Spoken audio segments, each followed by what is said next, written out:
What I have in front of me here says, northern groups give opposing governors 30 days to reverse their decision. You know what they're saying? They're saying that all these governors, especially in southern Nigeria, who are saying that there is no land for RUGA in their homelands, in their states, that they have to reverse their decisions within 30 days, or else they themselves, the Fulani people, will not be able to guarantee the safety of any southerner in northern Nigeria. This actually happened. We place President Buhari and the federal government on notice that they must act to halt and completely stop this raging madness within 30 days, beginning from today, Wednesday, July 3, 2019. For the avoidance of doubt, we advise the federal authorities and the southern leaders to heed the 30-day notice, failing which we will most definitely be left with no option than to consider resorting to our decisive line of action. We remind the nation that so long as the Fulani will not be allowed to enjoy their citizens' right of living and flourishing in any part of this country, including the South, no one should also expect us to allow any southerner to enjoy the same in northern Nigeria. The man said, as long as the Fulanis cannot be allowed to take a share of their citizenship. These are the same people Buhari told us were coming in from Niger, from Mali, from Chad. They are now claiming citizenship in our land. And they are telling you that if you do not allow for the forceful takeover of your land in the southern part of Nigeria, that they will not even allow your own people in the north to sleep and have peace. RUGA, as many of us know, is a very satanic project, and it is actually the final phase in the forceful Islamization of Nigeria. There is no question about that at all. But you know what is even more absurd about RUGA? What is so absurd about it is that the federal government does not have right to go and take over people's lands in their states. But look what they did in Benue. They've done it in so many other states. My own Southeast people are keeping quiet, but you see what Benue did. The Benue, they came and took over lands without informing the state government, according to the personal assistant or whatever to the government. They said they were not aware. Nobody told them. They just came and pointed at a place and said, from here. I mean, one of the men who took the journalists to the land where they put all the signposts that they have already marked for their RUGA, the guy was asked a question. He said, Oga, how far is this land that the federal government has taken for RUGA? The guy said, as far as your eyes can see. Some people just came there, raise that fence there in the name of RUGA or whatever, without consultation with the people and for no project that we know of, and we are not going to allow them. We have scattered the signpost. Before the end of today, this fence will come down.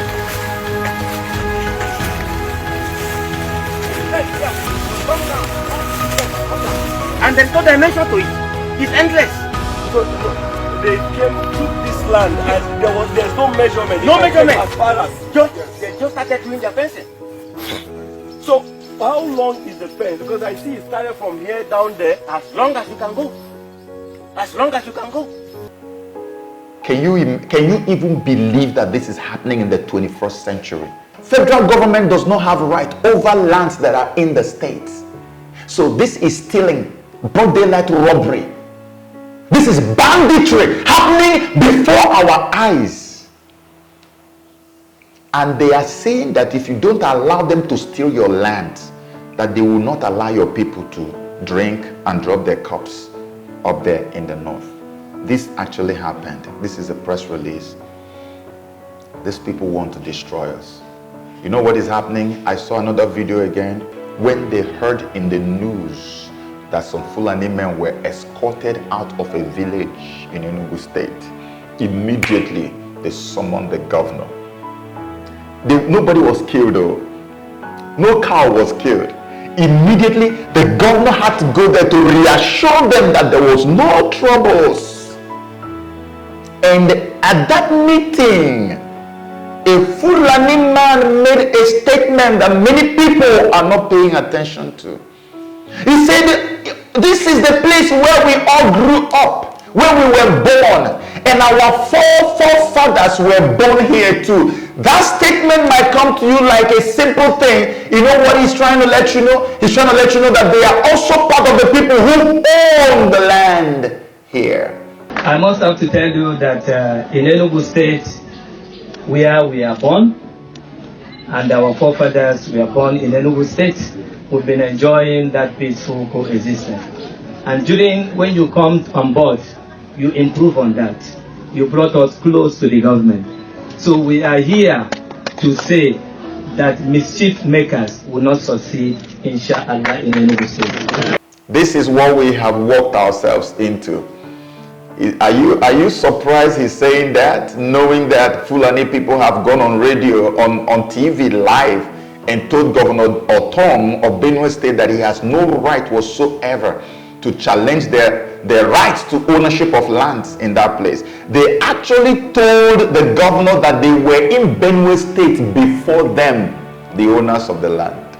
Watch what is going to happen if we let this go. Very soon, Fulanis will begin to change the history and let us know that Fulanis were in Enugu State before the indigenes of Enugu State.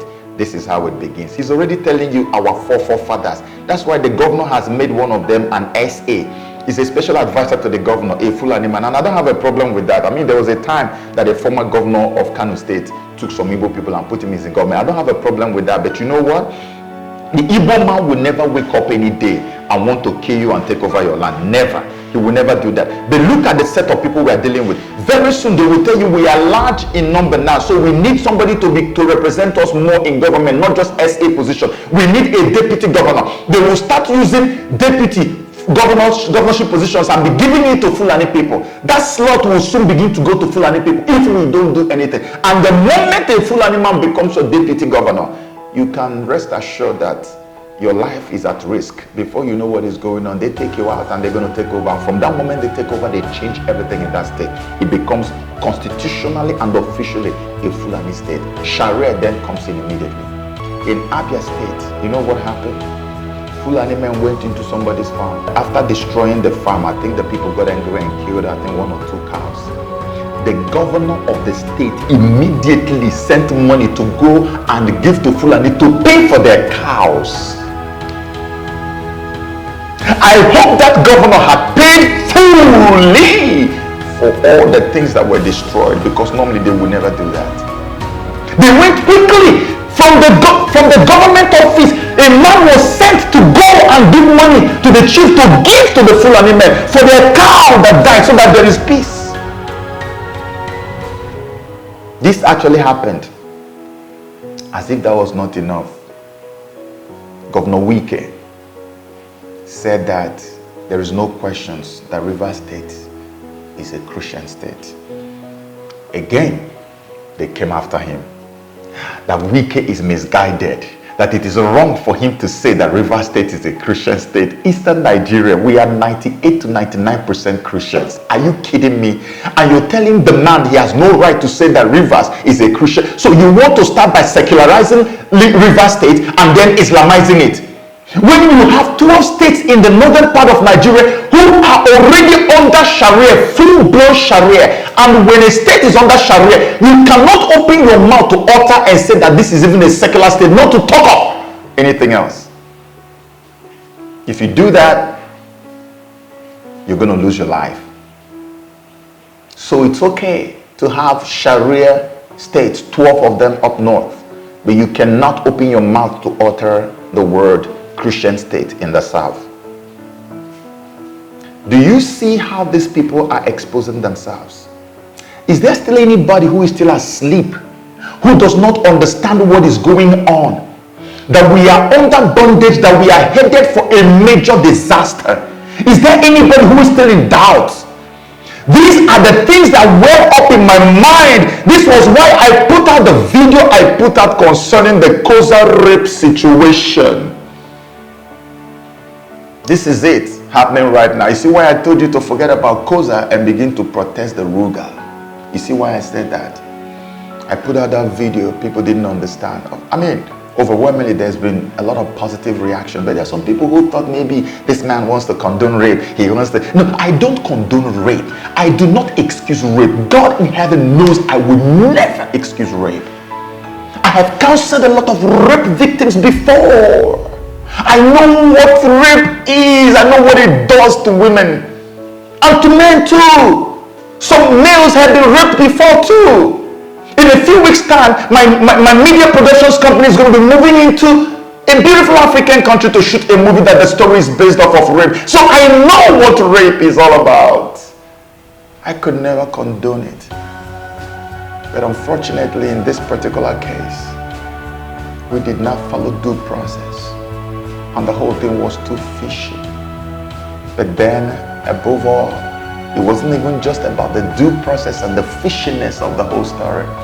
It was the fact that I was so sure, and I am still very sure, that all these things are being orchestrated to form what you call a satanic distraction from the real thing.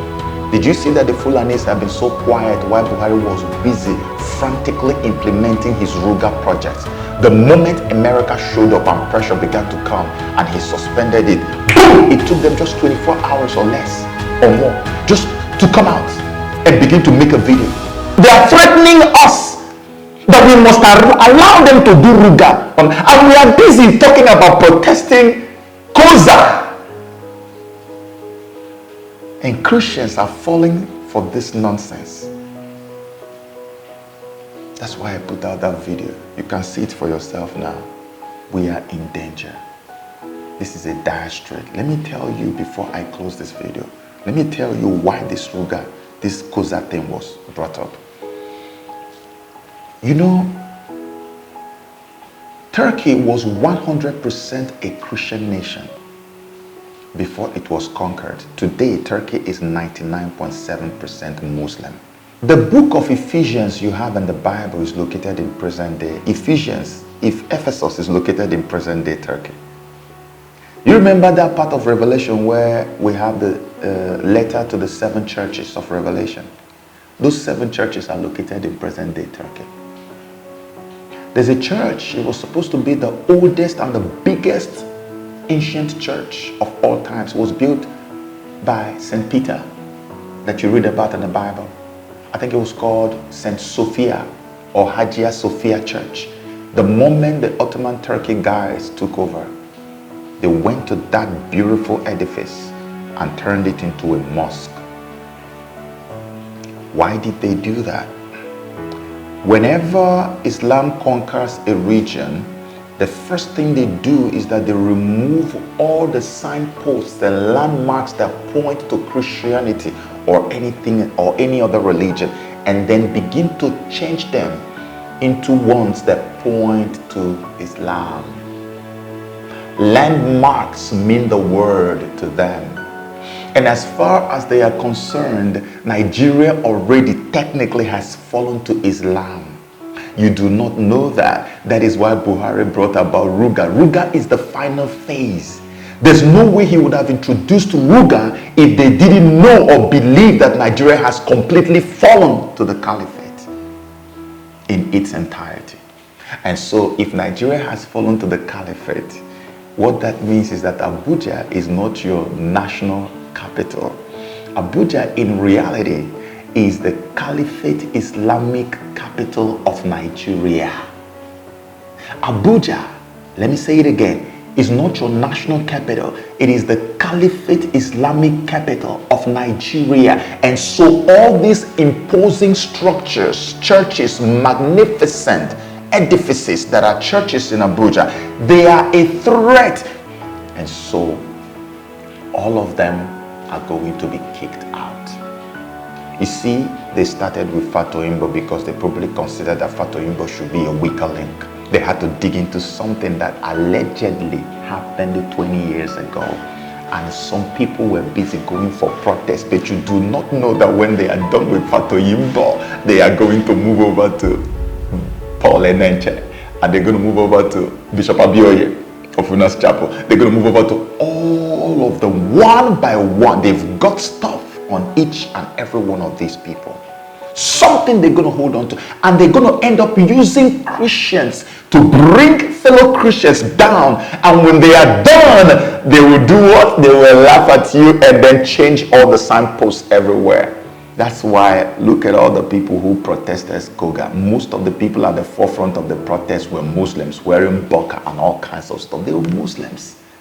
Whenever there is an update or breaking news on this whole Busola rape issue, it's always on a Facebook page or website of a Muslim. Why are they so interested? And you did not even understand that you're flowing with it. You don't understand what is happening. The guys are smarter than us. Christians, wake up. Wake up. We are in danger. When they finish with Abuja, pastors, they're going to come to Lagos, because you know Lagos now has gotten an emir. The caliphate has landed in Lagos, and whenever they land, it means that conquest has happened.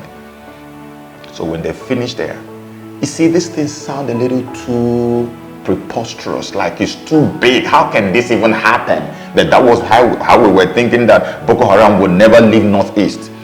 That's how we were thinking that Fulani would never get to Middle Belt. Okay, what happened today? We were thinking, oh, like, how can they even ever enter the South? Do you remember 2 years ago when people were saying this thing happening there will never happen in the South? They have finished with Middle Belt. They are now in southwest of Nigeria. And now they are so interested in Eastern Nigeria because that's where all the oil is.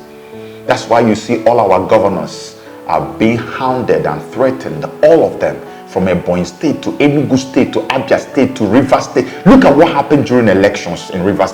These people are not relenting. We are the ones who are making excuses for them. We are trying to explain their wickedness every day rather than standing up to these people and taking over.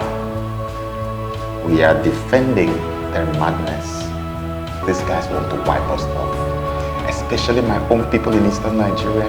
They want to deal with us. We have to go back to the drawing book right now and plan and pray.